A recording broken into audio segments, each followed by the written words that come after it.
बिस्मिल्लाहिर्रहमानिर्रहीम। अस्सलाम वालेकुम। आज की रेसिपी है तरबूज का जूस।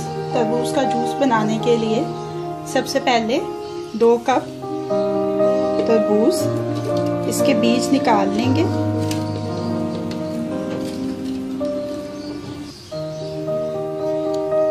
एक क्वार्टर कप लेमन जूस,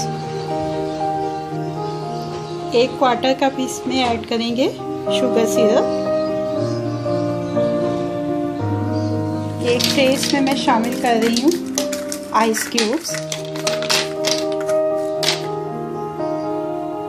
आधा लीटर इसमें शामिल कर लेंगे पानी का।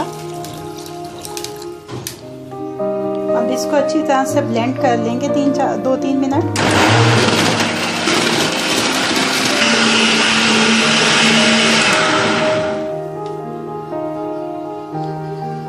एक स्लाइस में डाल रही हूँ इसमें लेमन का और अब ग्लासों में निकाल देते हैं।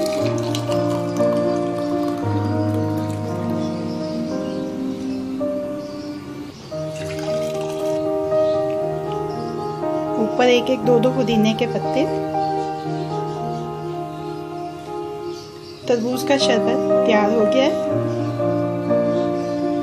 तरबूज का शरबत अब रेडी टू सर्व है।